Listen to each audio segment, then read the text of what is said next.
I'm here at Bill's Bait and Tackle in my hometown of Hamilton, and I just want to talk a little bit about rigging for centerpin steelhead fishing. The first thing is, there's hundreds of different varieties of floats, but just to break it down into a nutshell, there's three basic styles that I use a lot. The first one would be a fatter, thicker, girthier float with a really thin stem, and some of the newer floats these days, like this one, has a graphite stem. So this type of float I use in really heavy water, like choppy, rapids, heavy water.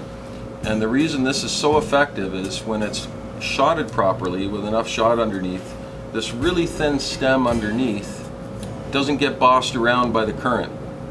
And so your float, it tends to track better in heavy water, and it just works better in heavy water. The second style are these long, thin pencil floats, or quill style floats. And I use these floats a lot in really slow estuary waters. The advantage with these floats is, a lot of times in really slow estuary waters, I'll run plastics like small tube jigs or small flies under the float. And these pencil floats, they allow you to waggle the float, pull back on your rod a little bit, and they'll waggle basically like a pendulum in the slow water and sort of impart action to the jig or the fly underneath.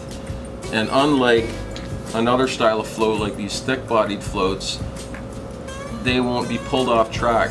They track really well. They're obviously ultra sensitive, and they're just really effective for fishing slow water, and hypersensitive too, obviously.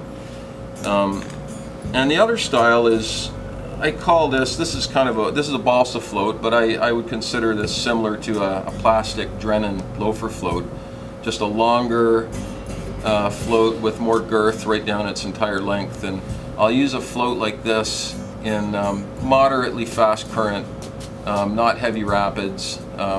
This would be the float I use probably 90% of the time, and shotted properly, it'll keep your bait down where it needs to go. So the other thing I'd like to talk about is rigging. The biggest mistake that novice centerpin anglers make, or the biggest thing they have problems with, is achieving distance when they're casting. And most guys, myself included, I use a simple side cast 90% of the time, because frankly, like, there's other casts like pull casts and wallis casts, but when you're fishing big rivers, you'll never achieve the same distance as you will with a side cast. The only issue with the side cast is it twists your line like crazy. So there's two ways of eliminating, or at least you're never going to eliminate all the twists, but to get rid of most of it. One of them is, we'll run a small two-way swivel, like an ant swivel, in line. So this line here would be coming from your reel, and then this line here is more or less considered a shot line. All of my my float and all of my shot and everything is on this piece of line.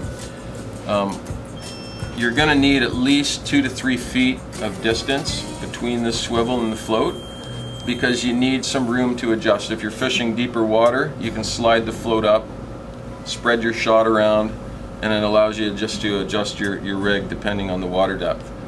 So what this swivel does is, when you're casting, it eliminates the twist. So the other way is by using a slip float, and in this style of rigging, you don't need a shot line. So the slip float, there's a tiny neoprene bobber stop on either side, so it's pegged in place. And actually, a lot of the twist when you're side casting is caused by the float spinning in the air, the fixed float spinning in the air. So this float, because it basically spins on your line, it eliminates probably 60 to 70% of the twist. And it's a good way to rig because you actually don't need a shot line. Alright, the last thing I'd like to talk about is split shot. A lot of the guys these days are using what's, I guess, classified as steelhead shot, but and it comes in all different sizes. It's round, which is good because the wing shot tends to spin in the current and twirl. What I don't like about it is it's so hard. So for probably the last 20 years, I've been using plain water Gremlin split shot. It's got a wide cut, it's super soft. The only thing I don't like about it is it comes out of the bag like kind of shiny and silvery. So if you're worried about details, which I am, if you put the shot in a small plastic dish and pour liquid plumber into the dish, in about half an hour this shot turns jet black.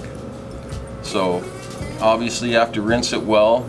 Make sure you're not going to be ingesting any liquid plumber. If you a lot of guys pop the shot into their mouth, you don't want to do that. So it works great. And the other thing you can use is vinegar. Anything acidic really will work. I like the liquid plumber a little bit better. Vinegar tends to leave kind of a powdery residue on the split shot after you're done with it, but it will work. So there you go. Some rigging details and some talk about floats.